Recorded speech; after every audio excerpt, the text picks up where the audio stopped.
9th नवंबर 2025 और हम कल तक कैपेसिटर डिस्चार्ज के क्वेश्चन में यहाँ तक पहुँच चुके हैं।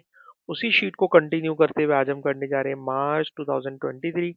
अलबत्ता रिकॉर्डिंग से पहले हमने एक्सपोनेंशियल इक्वेशन को लीनियर इक्वेशन में कन्वर्ट करना इस टॉपिक के ऊपर कुछ बातें कर चुके हैं और उसी बात को कंटिन्यू करते हुए ये हम क्वेश्चन आपको कराने जा रहे हैं। क्वेश्चन की थ्योरी कुछ यूं है कि किसी कैपेसिटर को हम किसी बैटरी के साथ पहले चार्ज करेंगे और जब ये कैपेसिटर बैटरी से फुल चार्ज हो जाएगा तो आप जानते हैं कि जितना बैटरी का वोल्टेज होता है वही वोल्टेज कैपेसिटर के ऊपर आ जाता है।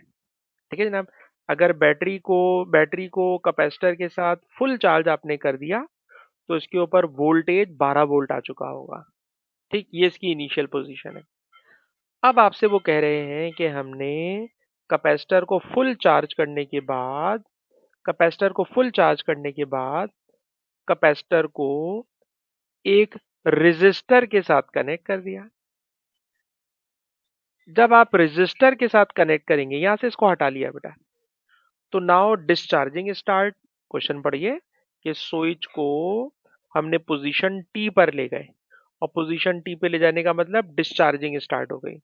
और जब डिस्चार्जिंग हो रही है तो चार्ज का डिस्चार्ज होना इस ग्राफ से उन्होंने आपको दिखाया है। अब सवाल ये पैदा होता है कि सर हमने तो डिस्चार्जिंग के लिए इक्वेशन इस शक्ल की पड़ी हुई है और सर जो ग्राफ भी बनता है डिस्चार्जिंग की का तो वो ग्राफ हमने देखा हुआ है कि वो कर्व ग्राफ होता है। ठीक है जनाब, कर्व ग्राफ होता है। ठीक है जनाब, मैं ढूंढ नहीं पा रहा लेकिन जो ग्राफ होता है वो ये रहा जनाब। जब डिस्चार्जिंग हो रही होती है तो इस तरह का कर्व ग्राफ होता है। लेकिन हम इस ग्राफ के अंदर देखते हैं कि ग्राफ कर्व नहीं है और वाई एक्सिस के ऊपर चार्ज के बजाय हमें कुछ और नजर आ रहा है। तो सर इसको थोड़ा एक्सप्लेन करें। तो एक्सप्लेनेशन ये है कि अगर मैं both sides L N apply कर दूं तो एल एन अप्लाई करने से जो एक्सपोनेंशियल इक्वेशन होती है वो लीनियर इक्वेशन में कन्वर्ट हो जाती है और इस लीनियर इक्वेशन में वाई एक्सिस के ऊपर इन्होंने एल एन क्यू को रखा है, एक्स एक्सिस के ऊपर टाइम को रखा है। इसीलिए जो ग्राफ है वो स्ट्रेट लाइन बन रहा है विद नेगेटिव ग्रेडियंट। ठीक, ये बात मैंने रिकॉर्डिंग से पहले जरा बच्चों को बहुत आराम आराम से समझाइए। क्वेश्चन का फर्स्ट पार्ट ये है कि बताइए कि कैपेसिटर की कैपेसिटेंस 1.5 माइक्रो फेरेड है। ये बात आपने शो करना है और शो करने के लिए मार्क्स भी देखिए। It is a 3 mark question, 3 number का क्वेश्चन है। ठीक है जनाब। और 3 मार्क का क्वेश्चन यूजुअली एक बड़ा सवाल होता है। ठीक, कैसे निकालेंगे तो चले आइए कैलकुलेशन करते हैं। कैलकुलेशन बेटा ये है कि ये बताइए जब कैपेसिटर फुल भर गया था तो उसके बाद आपने उसको डिस्चार्ज करना शुरू करवाया। जब आपने डिस्चार्ज करवाना शुरू करा तो डिस्चार्जिंग की इनिशियल वैल्यू जरा गौर से देखिए कितनी है। सर इनिशियल वैल्यू 3 से एक डिवीजन नीचे है। अगर ये 3 से एक डिवीजन नीचे है तो ये एल एन क्यू नॉट है विच इज 2.9 माइक्रोकूलम। ठीक है जनाब। अच्छा बेटा कलीम आप कैलकुलेटर चलाएं क्योंकि इस वक्त मेरे पास कोई मार्किंग स्कीम की सहूलत नहीं है। अगर मैं आपसे कहूं कि मैं क्यू नॉट निकालना चाहता हूं तो क्यू नॉट निकालने के लिए आपको याद होगा ई खत्म करना हो तो एल एन लगाते हैं और अगर एल एन खत्म करना हो तो ई लगा देते हैं। एल एन खत्म करना हो तो ई लगाते हैं। तो क्या कलीम आप हमें एक्सपोनेंशियल 2.9 की वैल्यू या बल्कि जो बच्चे बायोलॉजी वाले हैं उन्हें ई मुझे दिखाना पड़ेगा। रुक जाए मुझे ई दिखाने दें। ई कैसे निकालते हैं जरा देखिएगा बेटा। खौला खौला और फातिमा, हम शिफ्ट का बटन प्रेस करते हैं और फिर एल एन का बटन प्रेस कर देते हैं। ठीक है जनाब। तो स्क्रीन पे लिखा हुआ आ गया ई, शिफ्ट एल एन। ठीक, फिर हमने लिखना है 2.9। जब 2.9 लिखा तो ये आ रहा है 18.174। तो 18.174 को मैंने राउंड ऑफ करके 18.2 ले लिया और जो यूनिट इन्होंने ग्राफ में दी हुई है वही यूनिट इसके साथ लगा देंगे। तो यूनिट है जनाब माइक्रो माइक्रोकूलम। तो पहला काम मैंने ये कर लिया कि जब कैपेसिटर फुल चार्ज हुआ है तो उस वक्त उस पे चार्ज की इनिशियल वैल्यू 18.2 माइक्रोकूलम है। और ऊपर अभी ये बात भी मैंने आपको बताई कि जितना बैटरी का वोल्टेज होता है वही वोल्टेज कैपेसिटर के ऊपर आ जाता है। तो अब अगर मैं आपसे कहूं कि Q equal to C V, formula लगाइए और you can calculate capacitance of capacitor. Initial charge is 18.2 and initial voltage is 12। तो अगर आप 18.2 को 12 से डिवाइड करेंगे तो यकीनन इसका रिजल्ट आएगा 1.5। और इसके बाद भी कोई डिजिट आ रहा है तो आप लिखवा सकते हैं 18.2 डिवाइडेड बाय 12, ये आ रहा है जी 1.51। ठीक है जनाब। एंड दिस इज माइक्रो फेरेड, क्योंकि हमने माइक्रो पुट करा ही नहीं तो आंसर भी माइक्रो फेरेड की फॉर्म में ही आ रहा है। ठीक है जनाब। तो हमने फर्स्ट पार्ट बहुत आराम से सॉल्व कर लिया, जिसमें मैंने इनिशियल चार्ज की वैल्यू एल क्यू नॉट से निकाली, जिसपे एक्सपोनेंशियल लगा के एल खत्म करवाया, तो इनिशियल चार्ज आ गया 18.2 माइक्रोकूलम। और उसी चार्ज से इनिशियल वोल्टेज को लेके मैंने कैपेसिटेंस ऑफ कैपेसिटर कैलकुलेट कर ली। ठीक है ना, अब कैपेसिटेंस आ चुकी है। And now they are asking calculate resistance. Now they are asking calculate resistance. Sir R calculate करना है। ठीक है ना। और आपको याद है R के लिए सर टाइम कांस्टेंट में से R निकालते हैं। ठीक, या तो V equal to I R से निकालते हैं, कभी भी R निकालना हो तो V equal to I R से निकालोगे। ठीक है जनाब। लेकिन आपके पास वोल्टेज तो है 12 वोल्ट, इनिशियल वोल्टेज 12 वोल्ट है, लेकिन करंट की वैल्यू बेटा हमारे पास नहीं है। करंट की वैल्यू नहीं है, इसलिए V equal to I R को तो इग्नोर कर दीजिए। एक बात पक्की है कि हमने पहले टाइम कांस्टेंट निकालना है, और जब हमारे पास टाइम कांस्टेंट आ जाएगा तो उसी टाइम कांस्टेंट को लेकर फिर हम कैलकुलेट कर सकेंगे आर। तो चले जनाब टाइम कांस्टेंट निकालते हैं। सर टाइम कांस्टेंट कैसे निकालें?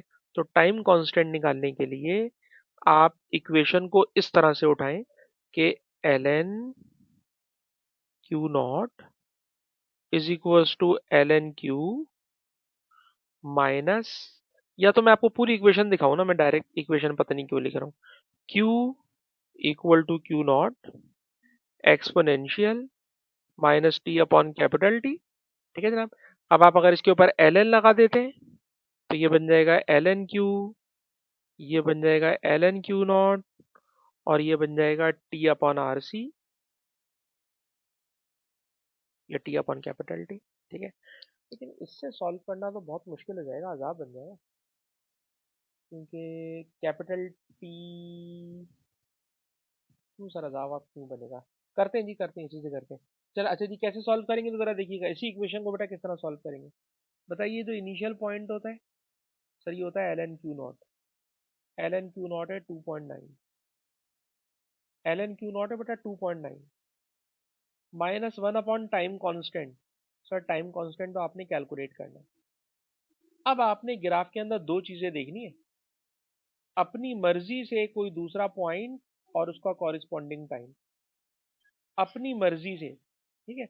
Initial value L N Q not हो गई है, अब अपनी मर्जी से कोई सी वैल्यू लें एल एन क्यू की और उसका कॉरिस्पॉन्डिंग टाइम लें, आप अपनी मर्जी से। तो हमारे पास तो जूम करने की सलाहियत मौजूद है, तो हमें जूम करके ज़रा देखिए कोई अच्छा सा पॉइंट जिसको रीड करना इजी भी हो और एक्यूरेट भी हो। तो इसमें मुझे एक तो ये वाला पॉइंट बहुत अच्छा समझ में आ रहा है। ठीक है, बिल्कुल एक्यूरेट है, और एक ये वाला पॉइंट मुझे बहुत अच्छा समझ में आ रहा है, एक्यूरेट है।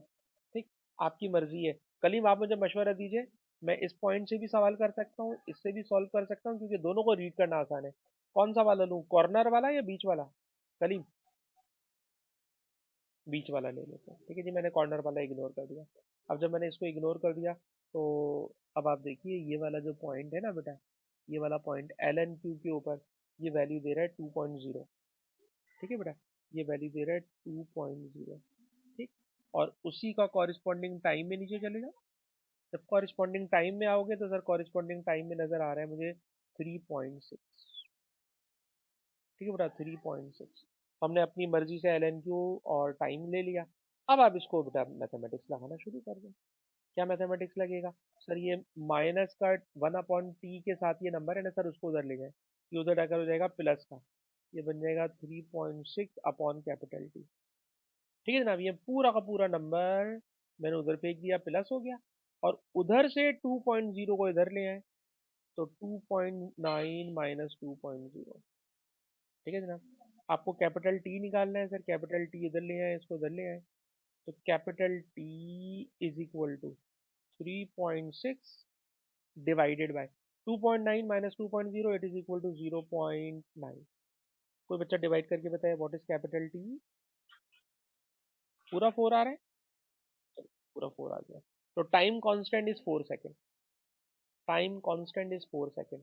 ठीक है जी, लेकिन हमें तो आर चाहिए, तो टाइम कांस्टेंट होता है बेटा R into C, and R into C is 4 second. ठीक है जनाब, and now we are calculating R, so R is equal to 4/c, और जनाब सी हम कैलकुलेट कर चुके हैं 1.51 माइक्रो फेरेड, और सॉल्व करेंगे तो आर आ जाएगा। कलीम यार तुम्हारा माइक्रोफोन चल रहा है, बताओ डिवाइड करके क्या आ रहा है?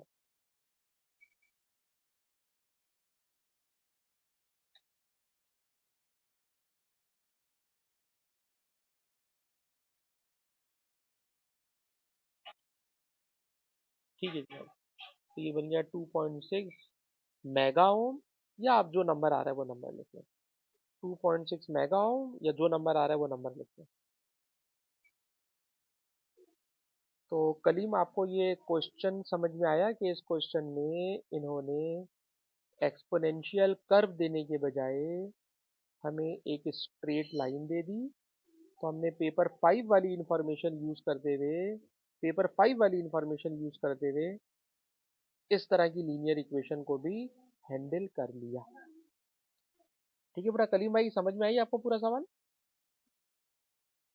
अच्छा जी, इसको तो मैं एक नॉर्मल सवाल कह रहा हूँ, अगर आपने पेपर 5 के क्वेश्चन करे हुए हो तो ये सवाल नॉर्मल है। ठीक है, अब मैं आपको, अच्छा नीचे कुछ और भी है सर, एक और सवाल भी है, अभी खत्म नहीं हुआ था। मैं समझ रहा हूँ कि क्वेश्चन खत्म हो गया सर, क्वेश्चन खत्म नहीं हुआ है, थोड़ी सी बातें और पूछ रहा है। क्या पूछ रहा है? Calculate energy stored in the capacitor at T is equal to 0। जब कैपेसिटर फुल भरा हुआ था तो उसमें एनर्जी कितनी थी? जब कैपेसिटर फुल भरा हुआ था तो उसमें एनर्जी कितनी थी? तो सर एनर्जी का फॉर्मूला होता है हाफ सी वी स्क्वायर। ठीक है जनाब, हाफ ये रहा, सी तो बेटा कभी भी नहीं बदलता, जो सी आपने निकाला हुआ वही डाल दें, 1.5 माइक्रोफेरेड, इट इज सी। उसके बाद वोल्टेज, जब कैपेसिटर फुल भरा हुआ था तो वोल्टेज 12 था। ठीक है जनाब, कैलकुलेटर से सॉल्व करोगे बेटा एनर्जी आ जाएगी जूल्स में, अगर मुझे कल ही बता दें।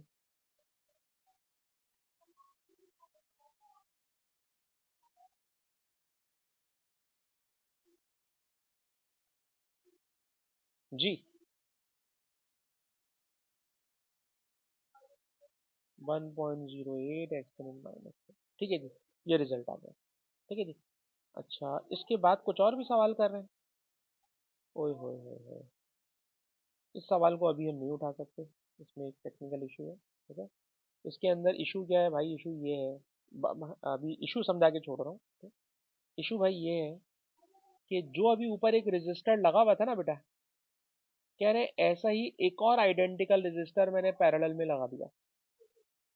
ठीक है जनाब, पैरेलल में लगा दिया एक और रजिस्टर। जब आपने एक और पैरेलल में लगा दिया, तो आपको याद है पैरेलल में टोटल रेजिस्टेंस सिंपली ऐड होती है, और अगर सिंपली ऐड होती है, ठीक है जनाब, सिंपली ऐड होती है, तो जो कैपेसिटेंस है बेटा वो डबल हो जाएगी, कैपेसिटेंस डबल हो जाएगी। ठीक है ना? नहीं सर, कैपेसिटेंस कैपेसिटर नहीं लगाया, रजिस्टर लगाया भाई, सॉरी सॉरी सॉरी। इन्होंने रजिस्टर पैरेलल लगा दिया। सर पैरेलल में तो टोटल रेजिस्टेंस कम हो जाती है।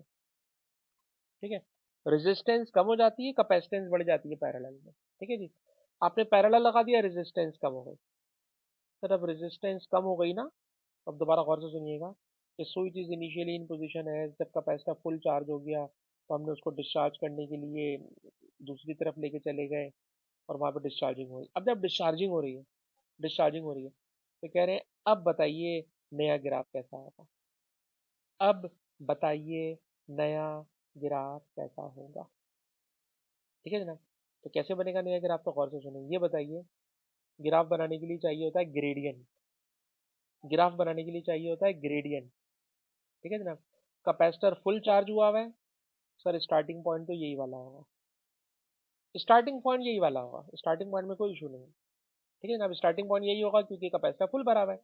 अब जब डिस्चार्जिंग होगी ना, तो डिस्चार्जिंग में अगर आप इस वाली बात को नोट कीजिएगा कि one upon time, one upon time is gradient, one upon time is gradient, ठीक है जनाब। वन अपॉन टाइम ग्रेडियंट है।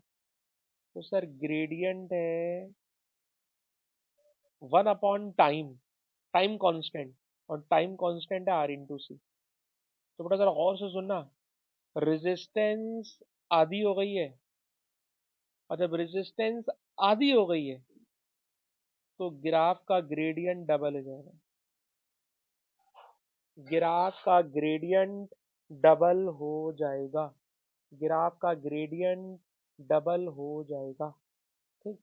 तो क्या आप में से क्लास में कोई ऐसा स्टूडेंट बैठा हुआ है जो मैथमेटिक्स समझता हो और मुझे बताए कि अगर आपको कोई लाइन दी हुई हो, उस लाइन के ग्रेडियंट को डबल करके बनाना है, ग्रेडियंट डबल करना है बस, तो ग्रेडियंट कैसे डबल करेंगे इस लाइन के लिए, क्या कोई बच्चा मुझे बता सकता है? ग्रेडियंट डबल करना है, ग्रेडियंट डबल करने के लिए क्या करेंगे, कोई बच्चा मुझे बता सकता है? कलीम भाई आप बता सकते हैं लाइन की ग्रेडियंट को कैसे डबल करते हैं? याद रहे कि मैंने आपको एएस में सिखाया हुआ है, एएस की फिजिक्स में जब कोई लाइन ओरिजिन से आ रही होती थी, वो ओरिजिन से आती थी, तो मैंने आपको सिखाया था कि आप कोई सा भी पॉइंट लें और उस पॉइंट के वाई कोऑर्डिनेट को डबल कर दें। तो जब आप वाई कोऑर्डिनेट को डबल करेंगे ना, वाई कोऑर्डिनेट को डबल करेंगे तो ग्रेडियंट डबल हो जाता है। एक्स वही रखें, वाई कोऑर्डिनेट को डबल कर दें, ग्रेडियंट डबल हो जाएगा। पर ऐसा जब होता है when line starting from origin, line passing through origin, but this line is not passing through origin. इसके ग्रेडियंट को डबल कैसे करेंगे? कलीम आप हमें बताइए, आप मैथ के स्टूडेंट हैं।